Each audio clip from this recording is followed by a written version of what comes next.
अतिथी, धनगर समाजाचे नेते, त्यांनी अनेक प्रकारचे सामाजिक काम समाजासाठी केले, संघटन उभं केलं, अन्य संघाचे पदाधिकारी, उपस्थित बंधू आणि भगिनी, खरं तर आपण जो सांस्कृतिक कार्यक्रम पाहिला तो पाहिल्यानंतर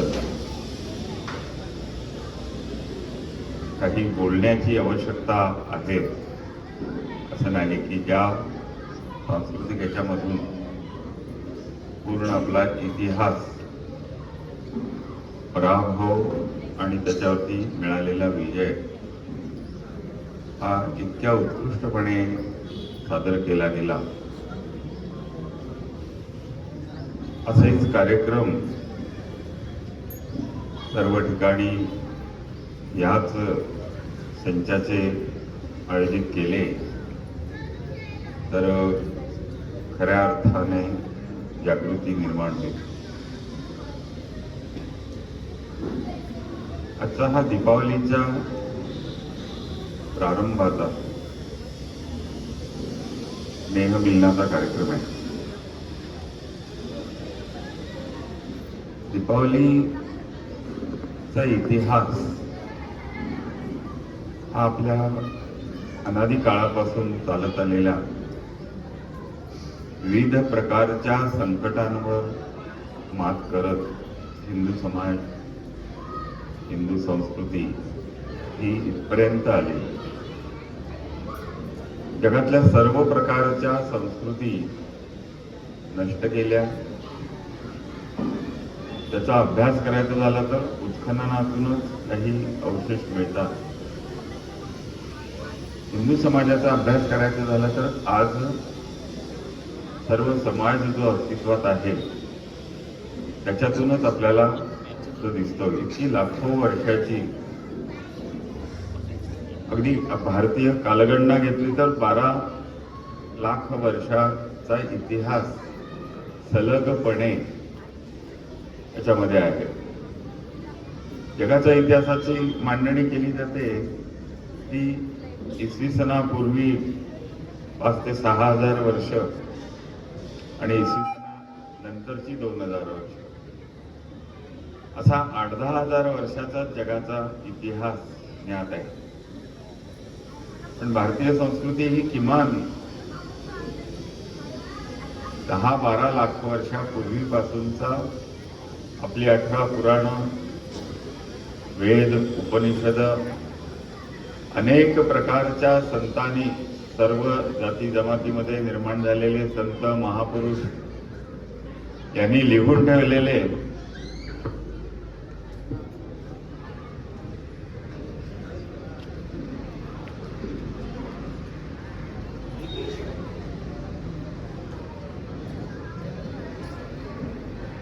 भारतातल्या सर्व भाषांमध्ये संतांनी आपलं वाङ्मय काव्य रूपाने लिहिलेलं आहे. या सगळ्या याच्यामधून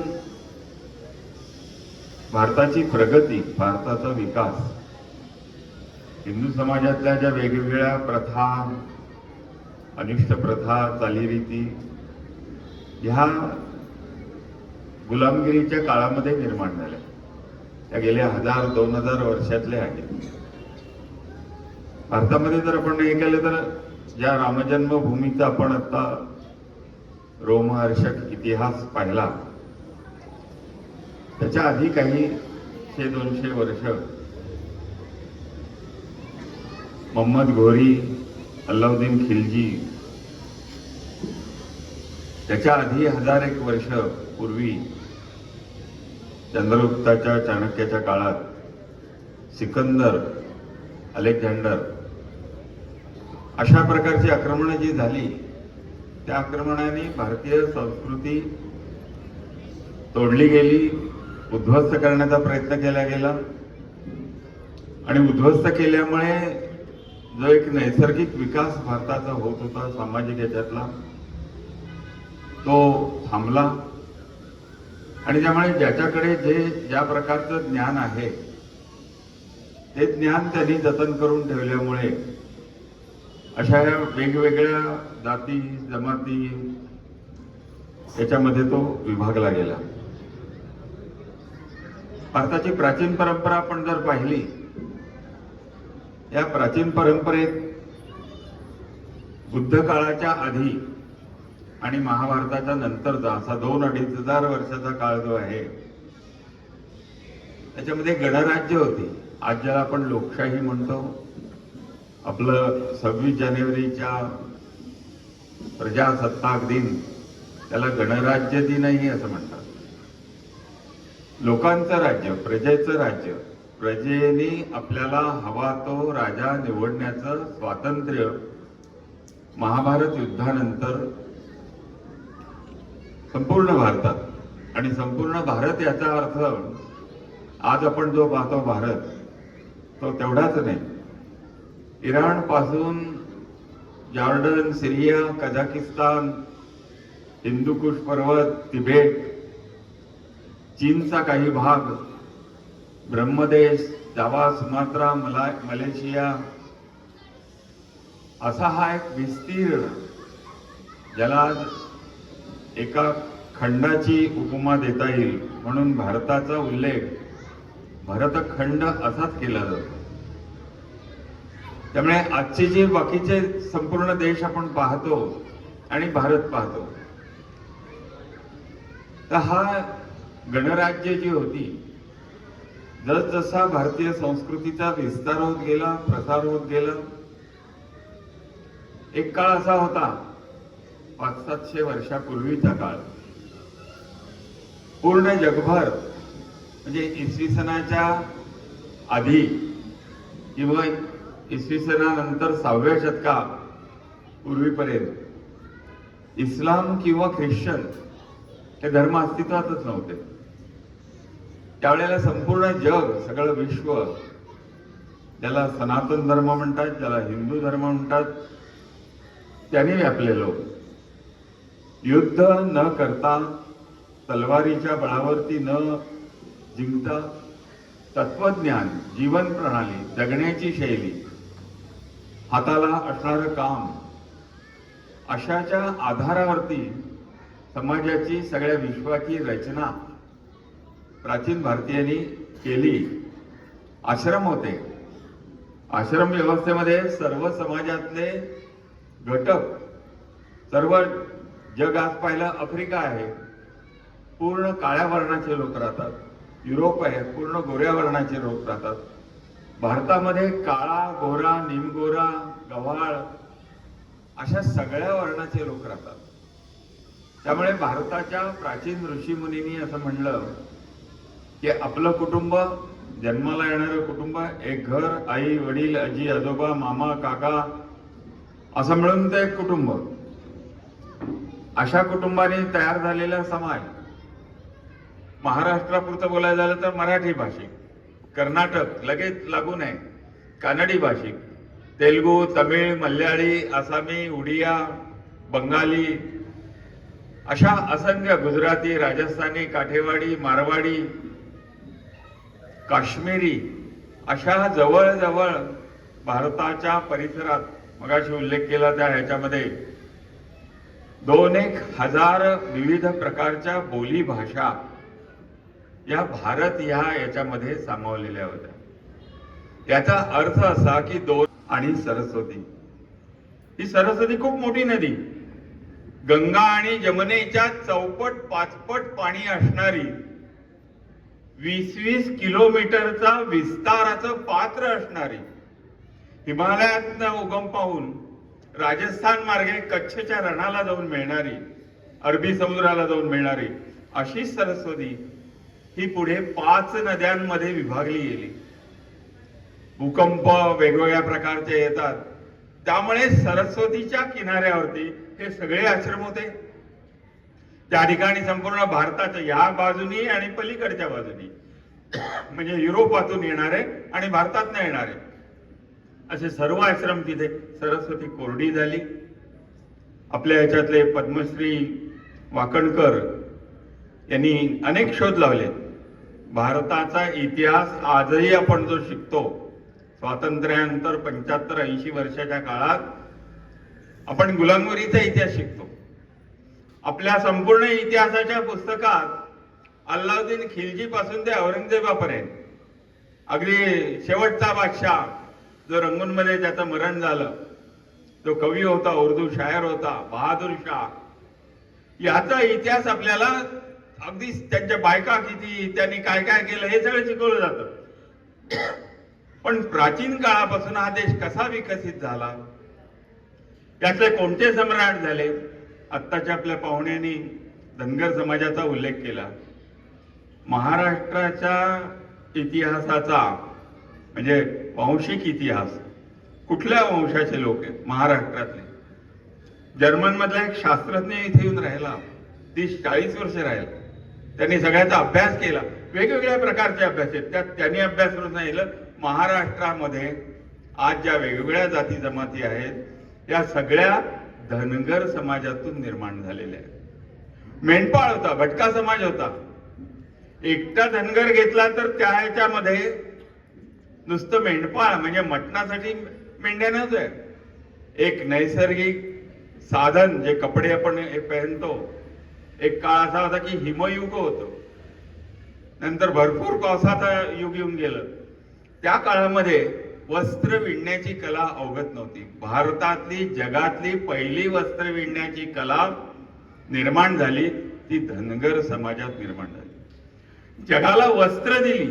आज वुलन हा शब्द आपण, वुलनचा कापड, वुलनची वस्त्र ही धनगर समाजात पहिली. त्याच्या पाठोपाठ रेशमाची वस्त्र तयार झाली. कापसापासून विणण्याची कला ही खूप उशिरा आलेली आहे. कापसाची शेती खूप उशिरा आली, काही लाख वर्षांनी आली. भारतामध्ये रेशमी वस्त्र घालणारा सर्व समाज होता. त्यामुळे रेशमी वस्त्र तयार करणारा ऋषीचं नाव, वस्त्र विणण्याची कला ज्यांनी आणली ते गुत्समद नावाचे ऋषी होते. मोठा आश्रम होता. पूर्ण समाज त्यावेळेला नग्न अवस्थेत होता, भारतीय समाजही.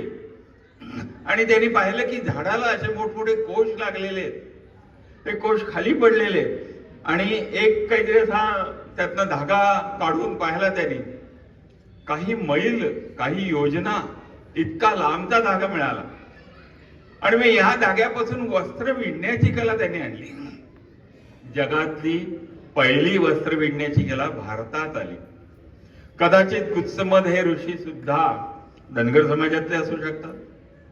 ऋषी मुनींची जात कोणची, ऋषीचं कुळ आणि नदीचं मूळ शोधू नये असं म्हणतात. ऋषीचं कुळ का शोधू नये? ऋषींपासून गोत्र आलेली आहेत. पण मग अगस्ती हे कुंभार समाजातले होते. मडकी तयार करणाऱ्या मातेच्या पोटी अगस्ती जन्माला. त्यामुळे जन्म झाल्यानंतर त्या अगस्तीला कुंभामध्ये ठेवलं तिनं. असे वेगवेगळे ऋषी.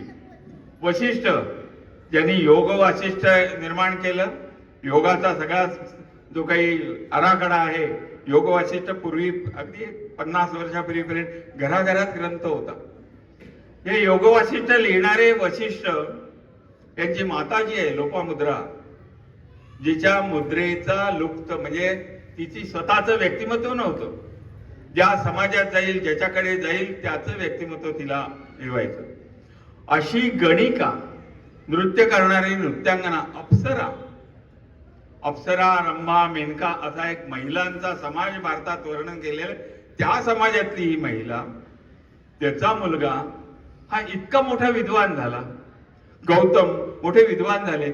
या सगळ्यांच्या मुळाशी गेलो आपण तर आपल्याला आजच्या जाती जमातीतले सगळे भेद दिसतात. वंचित, दलित, आदिवासी, जनजाती, भटके, विमुक्त या समाजातली मुळं तिथे जाऊन पोचतात. आणि आज भटके विमुक्त किंवा आता जसं पाहुण्यांनी उल्लेख केला, मीही माझ्या मठात सारखा उल्लेख करत असतो. काय आज आपण ज्याला म्हणतो ओबीसी, ओबीसी काही जात आहे. ओबीसी हा वर्ग तयार केला. कशामुळे झाला? घटनेच्या ह्याच्यात केलं की हा वर्ग आहे, त्याला वेगळं हे केलं पाहिजे, मग त्याला आरक्षण दिलं पाहिजे. ओबीसीना आरक्षण देण्याची रचना कुठल्या कारणाने आली? ओबीसी मध्ये कुंभार होते, मडकं तयार करणारे होते, तांबट होते, भांडी तयार करणारे होते, वस्त्र विणणारे होते, कोटकी होते. ही सगळी औद्योगिक क्रांती भारताची, जगाची पहिल्यांदा भारतात झाली. प्रत्येक गावामध्ये औद्योगिक वसाहत होती. प्रत्येक गावातल्या औद्योगिक गावात जे तयार होत असे ते गावातल्या गावात मिळत होते. असा समृद्ध गाव, समृद्ध हिंदू समाज, या जाती ज्याला जन्मजात जात म्हणली जाते, जी जाता जात नाही ती जात असं म्हणलं जातं, ती जात ही व्यवसायाशी निगडीत आहे. ती विज्ञानावरती आधारित विकसित झालेल्या व्यवसायाची निगडीत आहे. आज एखाद्याला आपण परिचय विचारतो, खूप अभिमानाने सांगतात, मी IT इंजिनियर आहे, मी अमुक इंजिनियर आहे, मी स्पेसचा इंजिनियर आहे, म्हणजे अंतराळाचा हे करणार आहे, मी मेकॅनिकल इंजिनियर आहे. ह्यालाही आजच्या काळामध्ये जात म्हणावी लागेल, कारण प्राचीन काळापासून हे व्यवसाय होते. मग हे व्यवसाय होते तर त्याचे आपापसातले संबंध काय होते? ते गोत्रांशी जोडलेले होते. गोत्र कोणते? त्याच्याशी जोडलेले होते. त्यामुळे सगोत्र एका शाळेमध्ये शिकलेले सगळे बहीण भावंड आहेत, त्यांचे आपापसात विवाह होणार नाहीत, अशी इतकी व्यापक परंपरा होती. तिथून आपण आज पोचलो. हा NT, हा VJ म्हणजे विमुक्त, हा गुन्हेगार समाजातला, हा ब्राह्मण, हा कायस्थ, हा दलित, हा मातंग, हा चर्मकार, हा ढोर, एक वस्त्र विणलेलं कापड, प्राचीन काळचं रेशमी वस्त्र, सांस्कृतिक ताणे बाणे सर्व मिळून एकत्रित असा नांदणारा समाज आधुनिक शिक्षणाने, आधुनिक रचनेने, आधुनिक आक्रमण जी झाली त्याने पूर्ण छिन्न विछिन्न झाला.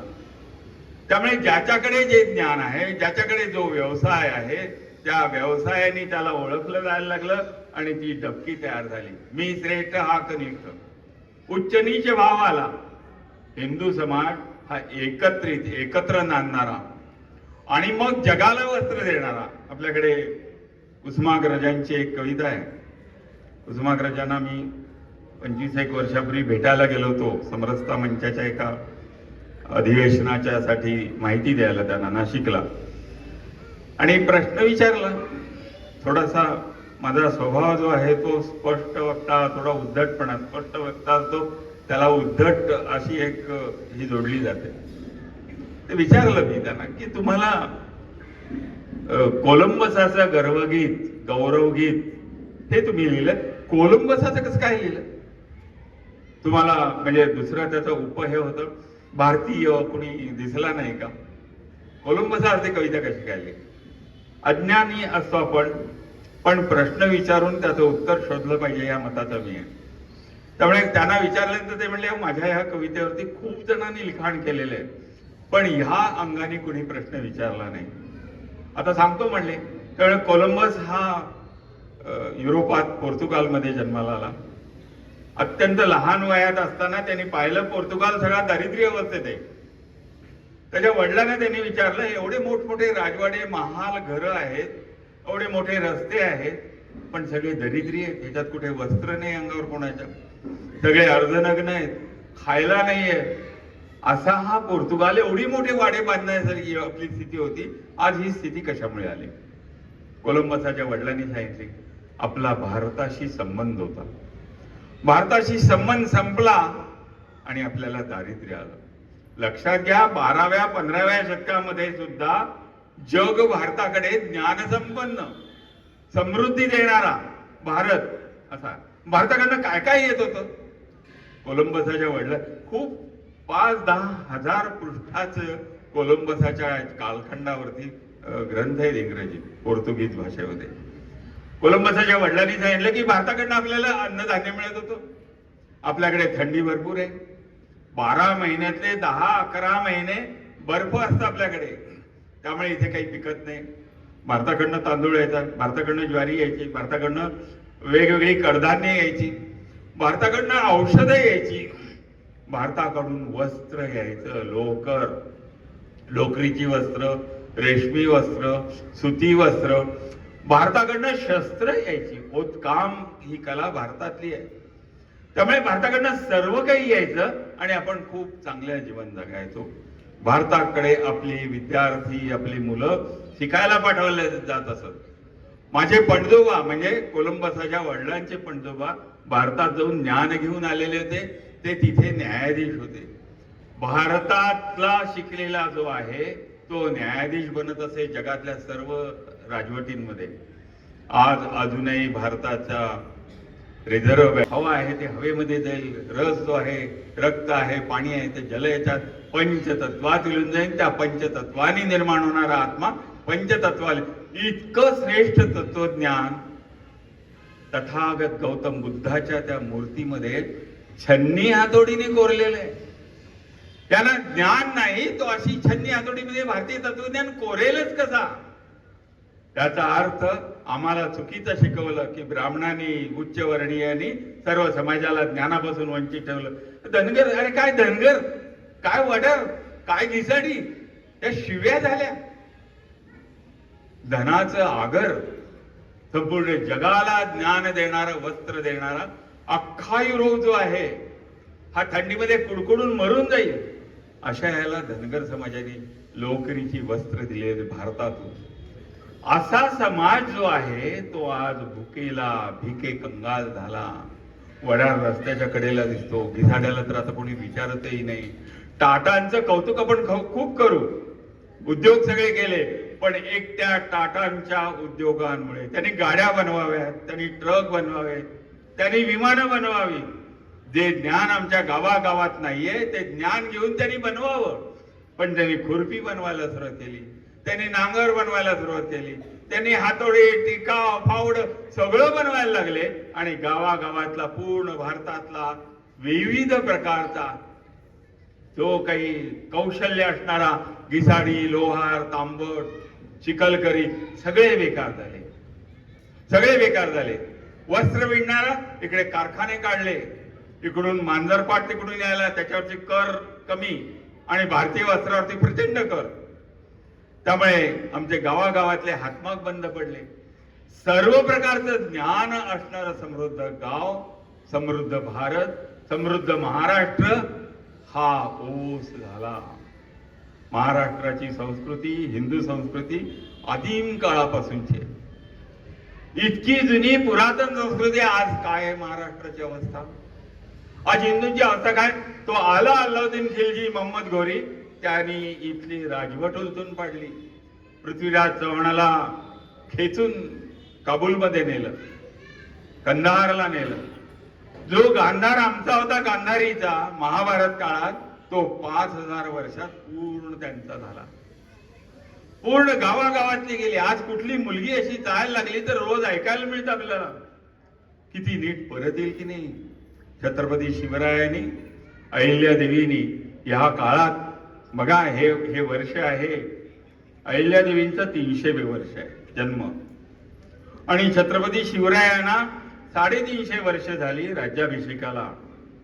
याच्या जोडीला स्मरण करता येईल ते म्हणजे आज आपण ज्या नावाने, ज्या छायेखाली बसलेलो आहोत, ज्या मंडपामध्ये, राष्ट्रीय स्वयंसेवक संघाच्या, याला 100 वर्ष होत आहेत.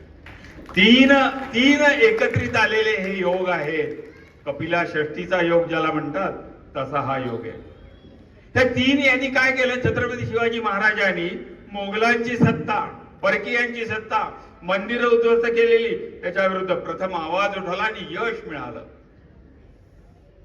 सर्व जाती विरहित सर्व मावळे एकत्र केले. मावळा म्हणजे केवळ मराठा नाही, केवळ ब्राह्मण नाही, सर्व जाती, महादेव कोळी, आदिवासी, भटके, विमुक्त, सर्व जाती, या सगळ्यांना एकत्र केलं आणि स्वराज्याची स्थापना केली. पुन्हा एकदा आपल्याला या प्रकारे विचार करावा लागेल की प्राचीन भारत कसा होता, आम्ही कसे होतो, आम्ही जगाला काय दिलं, कसं दिलं, आणि आज आमची अवस्था काय. आज मोबाईल आपल्या हातात असतो, पण हा मोबाईल आपल्याला कळत नाही कसा दुरुस्त करायचा. Use and throw, use and throw म्हणजे बाद झाला दुसरा येतो, 6G येईल, 10G येईल, फेकून द्यायचा. नुसता मोबाईलच फेकून देत नाही आपण, आपली कुटुंब व्यवस्था उद्ध्वस्त झाली. आपण आपली बायकोलाही फेकून द्यायला लागलो. डायव्होर्स घटस्फोटाच्या घटना लाखोनी आहे, लाखोनी. 2 वर्ष झालं लग्नाला, तिसऱ्या वर्षी घटस्फोट. ही सगळी रचना आहे. व भारतीय संस्कृतीचा आपण पुन्हा विचार केला पाहिजे. त्यामुळे या 3 महापुरुषांमध्ये छत्रपती शिवाजी महाराजांनी स्वराज्य, स्वातंत्र्य ही एक नवीन चेतना भारताला दिली. त्याच्या आधाराने बाजीराव पेशव्यांचं संपूर्ण भारतातली सगळ्या मुस्लिम राजवटी त्यांनी कोलमडीत केल्या, मोडीत काढल्या. आज जो भारत दिसतो तो शिवरायांच्या ह्याच्यातून निर्माण झालेल्या स्वराज्याच्या अस्मितेतून अटके पार झेंडे लावले गेले. त्याच काळात अहिल्यादेवींचं सगळं चारित्र्याची त्यांनी आपल्याला सांगितलं की फक्त त्याचं वैशिष्ट्य सांगतो. अहिल्यादेवींच्या काळामध्ये ही मंदिरं तुटलेली होती. धर्म पाळणं हा गुन्हा होता. औरंगजेबाच्या मुस्लिमांच्या राजवटीमुळे गावोगाव त्याच्यावरती अत्याचार होत. 5 मिनिटात संपवतो आम्ही. इतके अत्याचाराची होत होती घटना. अशा काळात अहिल्यादेवी उभी राहिल्या. एक विधवा स्त्री उभी राहिली. भारतभरामध्ये अनेक घाट बांधले, अनेक मोठमोठ्या विहिरी खोदल्या आणि त्या बांधल्या. अहिल्यादेवीने बांधलेली विहीर पाहिली आपण तर विहिरीत पाणी खोल जायचं. दुष्काळ पडला की, पाऊस नाही झाला पाणी खोल जायचं. आणि मग खोल जायचं तर पाणी आणायला बाईच जायची, महिलाच जायच्या. त्या पडायच्या, मृत्युमुखी पडायच्या. म्हणून अहिल्यादेवी तळापर्यंत पायऱ्या असणाऱ्या विहिरी उभ्या केल्या. हे कौशल्य आहे, हे वैज्ञानिक कौशल्य आहे. अशा 12 मोटांच्या विहिरी, 25 मोटांच्या विहिरी, 700 पायऱ्यांच्या विहिरी विविध ठिकाणी आपण केलेल्या 12 असे बांधले. मंदिरं उभी केली. वेगवेगळे उद्योगधंदे बंद पडायला लागलेले होते. या माहेश्वरचा उल्लेख केला. माहेश्वर, ओंकारेश्वर, धारवाड, कारवार, या सगळ्या, कलकत्ता, बनारसी, या सर्व ठिकाणी आज जी रेशमी वस्त्र, सुती वस्त्र, विविध डिझाईन, विविध आकार, विविध कला कौशल्याची वस्त्र ही अहिल्यादेवींनी 16व्या 17व्या शतकामध्ये लोकांच्या वसाहती निर्माण केल्या. कारागिरांना बोलावून आणलं. कारागिरांचे हात तोडणारी संस्कृती त्या काळात होती. त्या काळात अहिल्यादेवींनी औद्योगिक क्रांती केली. युरोपात औद्योगिक क्रांती होत होती. लोकांच्या एका हाताला काम होत होतं. 100 हात करत होते. त्याच्यावरती एक यंत्र 1000 जणांचं काम करणारे आले. एका दिवसात इथे येवल्याला आपल्याकडे रेशमाची वस्त्र तयार होतात. मी जाऊन पाहून आलो तिथे. त्यांना विचारलं केवढ्याला आहे वस्त्र? ते म्हणले 12,000 रुपयाला आम्हाला पडतं पैठणी. मग ती 40,000 50,000ला व्यापारी विकतात. आमच्याकडनं 12,000ला घेतात. पण आता यंत्रमागाला, यंत्रमागावरती डिझायनिंग आलं. जे के कार्ड म्हणतात ते कार्ड आलं. आणि सर्व एका दिवसामध्ये 200-400 शालू पैठण्या तयार व्हायला लागल्या. 2000 एक पैठणी त्यांची तयार होते. आमची 12,000 लागतात. ती 2000ची पैठणी 40,000ला विकतात. आमची 12,000ची 40,000ला. नफाखोरपणा. इतकी समृद्धी परत आणायची असेल तर विषमता विरहित, आपापसातले भेद, मतभेद, जातीभेद, लोकांची आता अशी हे झालेली आहे सगळीकडे. अल्लाउद्दीन खिलजी पुन्हा उल्लेख करतो. तो आला इथे, मोहम्मद घोरी आला. त्यांनी इथली एक सांस्कृतिक समाजाला विमुख अशी असणारी राजवट पृथ्वीराजाची उलटून टाकली. सर्व राजवटी उलटून टाकल्या. सर्व औद्योग बंद पडले. सर्व पाठशाळा बंद पडल्या. भारतात अंधकार आला. आता पुन्हा एकदा आपल्याला त्याच प्रकारे विचार करावा लागेल. हा विचार जो आहे तो ही लोकशाही जगवायची असेल. आपण सभा सुरू होण्याच्या पूर्वी लोकशाहीचा मंत्र जपला, आपण प्रतिज्ञा घेतली.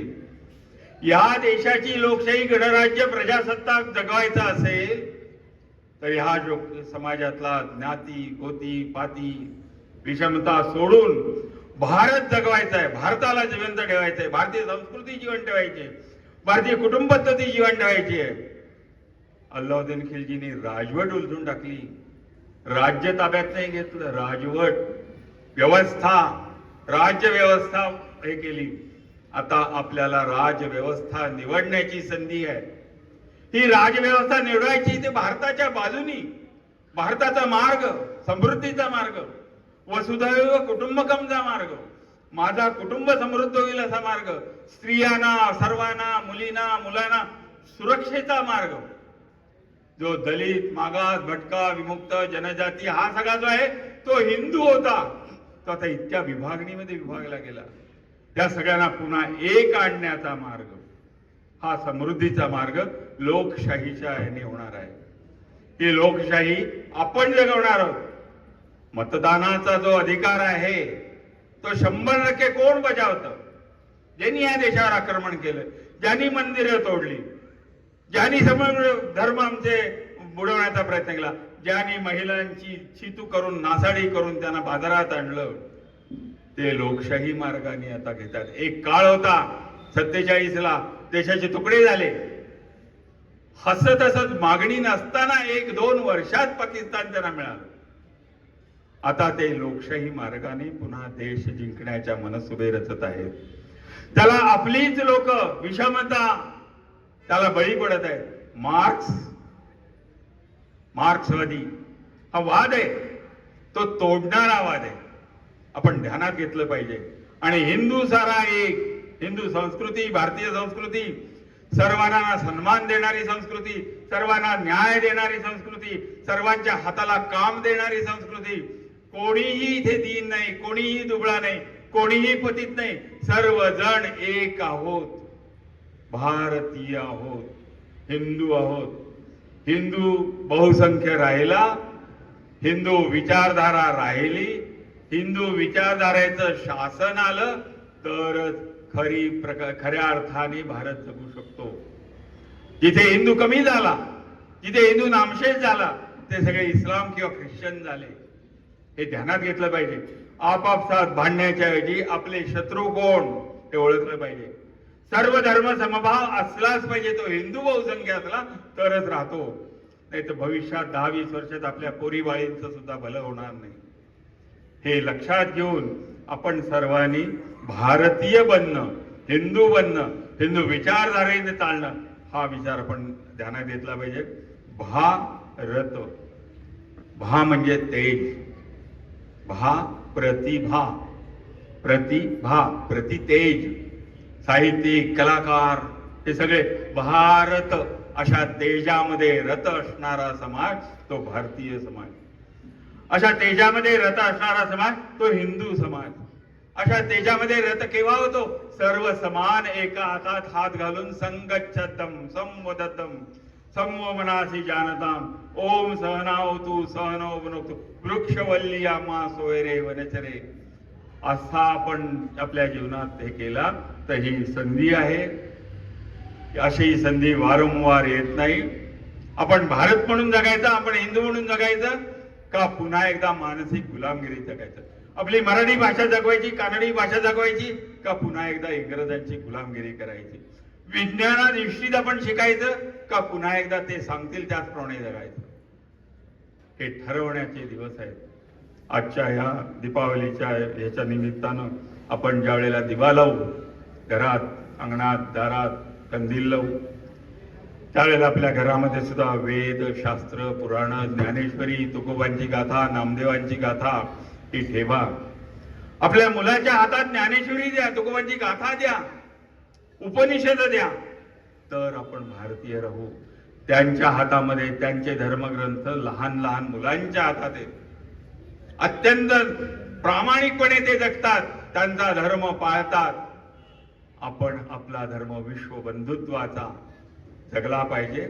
आणि हा जगायचा असेल तर ह्या दीपावलीला आपल्या घरात आधी आपण धर्मग्रंथ आणावा, भगवद्गीता आणावी, ज्ञानेश्वरी आणावी, भागवत आणावं, एकतरी ओवी अनुभवावी असं नामदेवाने म्हटलेलं आहे.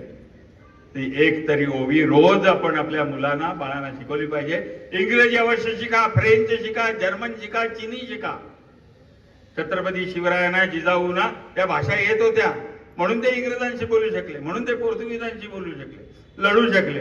आपल्याला या भाषा आल्या पाहिजे, पण आपली भाषा ही जगली पाहिजे. भारत भा त्याच्यामध्ये आपण केव्हा जाऊ तर आपली भाषा, स्वदेश, स्वधर्म, स्वराष्ट्र याचं चिंतन रोज अन्न घेताना आपल्याला झालं पाहिजे. माझा हा देह आहे तो ह्या देशासाठी, माझा देह माझ्या कुटुंबासाठी, माझ्यासाठी जे आहे जगणं ते आमच्या सर्व भारतीयांसाठी आहे. या भावनेने आपण ही दीपावली साजरी करू. येणाऱ्या सर्व प्रकारच्या संकटांवरती मात करायची असेल तर ह्या विचारधारेने आपण जाऊया. धन्यवाद.